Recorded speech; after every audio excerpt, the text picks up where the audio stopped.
Bonsoir les amis, j'espère que vous allez bien. Je suis Pascal Trefingui. On est dans l'état d'Espírito Santo au Brésil. C'est un état qui est entre l'état de Bahia et l'état de Rio, un état qui fait la jonction entre les deux.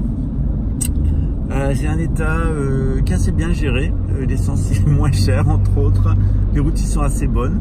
La population est assez bien éduquée. Généralement on vit bien dans l'Espírito Santo, dans l'état du Saint-Esprit.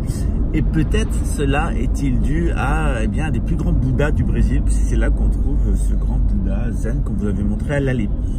Il faut savoir que lorsqu'on place un Bouddha et lorsqu'on pose des stupas sur les ley lines, ça a un effet apaisant sur la population, ça amène la prospérité, ça amène le paix, le calme mental, etc. Si vous mettez une construction disharmonieuse, si vous mettez une construction mal orientée, avec des choses négatives à l'intérieur, ça va agir négativement sur la population. C'est comme dans un projet, quand on est avec des tas de personnes positives, ça va bien, et puis quand on est avec des gens négatifs, avec un arrière-fond familial, et puis un karma extrêmement chargé et négatif, c'est comme une pomme pourrie dans un panier. On voit la maladie mentale se diffuguer comme ça autour, puis on ne sait jamais quelles peuvent en être les conséquences. Durant la pandémie de Covid-19 et le lockdown, j'ai essayé de vous donner des informations qui soient le plus justes possible. À la fois, je ne croyais pas ce qu'on nous disait officiellement, parce que ça manquait de cohérence, mais de l'autre côté, je ne croyais absolument pas ce que nous racontaient les conspis. Parce que ça me paraissait délirant et ça me paraissait des propos de l'extrême droite nationaliste avec toujours les mêmes. Les antisémites qui ont participé, ont acclamé l'extermination des juifs et puis qui après, pour se racheter une conscience, ont fini par épouser des juifs apostates, voire pour certains prendre la nationalité israélienne et participer à l'expédition sioniste. Et grâce à Dieu, elle est terminée depuis 2019 puisque l'État d'Israël n'est plus un État sioniste mais un État religieux juif. Enfin, alléluia, amen.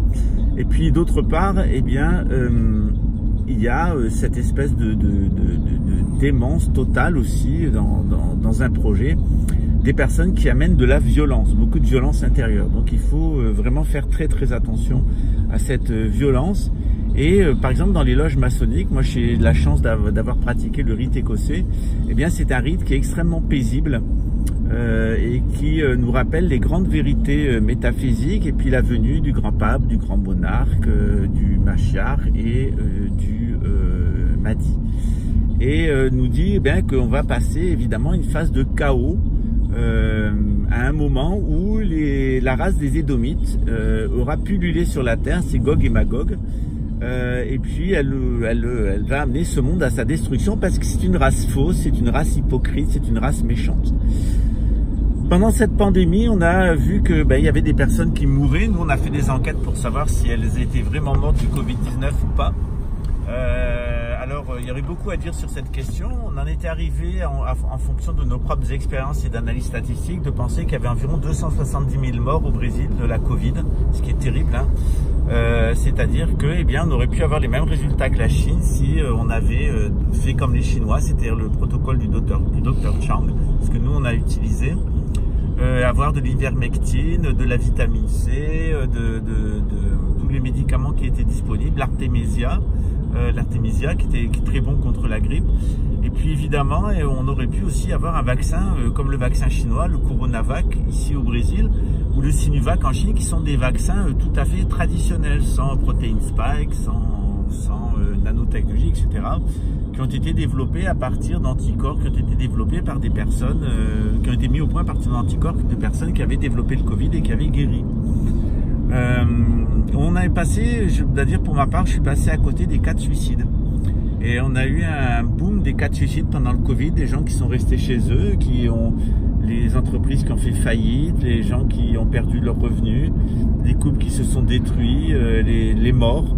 C'est un très grand traumatisme collectif, la fermeture de l'économie, toutes ces morts, elles ont mis notre population en état de choc. Et dans cet état de choc, les plus sensibles sont morts. Certains, les plus sensibles médicalement, sont partis. Je pense en particulier à nos personnes âgées et puis aux personnes seules, démunies. Et puis il y a aussi les personnes qui étaient plus fragiles d'un point de vue psychologique et qui se sont suicidées. Et c'est le cas de notre amie Olivia.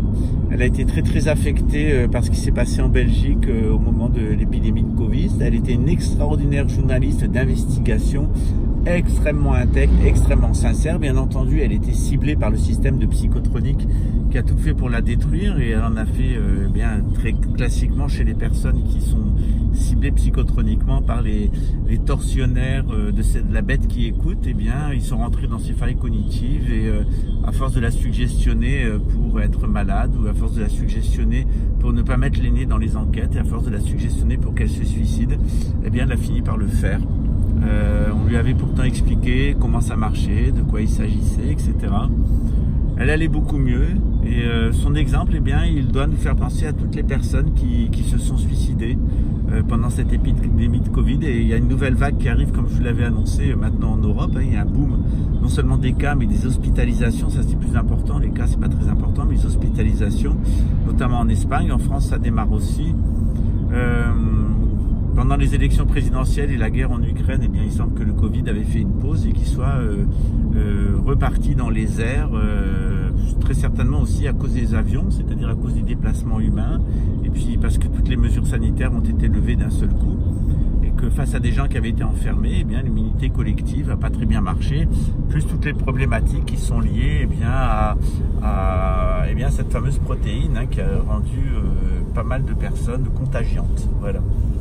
On en a pas mal souffert dans notre entourage. Donc, eh bien, cette vidéo, elle est une pensée pour toutes les personnes qui psychologiquement ont eu beaucoup de mal avec ce qu'on vient de vivre, et il y en aura encore beaucoup, je pense.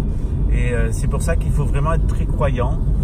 Il faut être soudés les uns aux autres, et puis ne pas laisser les vendeurs de solutions magiques, les vendeurs de pilules, les vendeurs de solutions armées.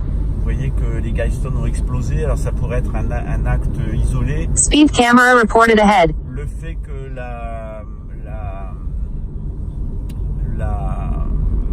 la pyramide du Vatican a explosé aussi fait j'ai plutôt l'impression que c'est une manipulation avec ce qui se passe en Hollande pour pousser les peuples à la guerre civile, hein.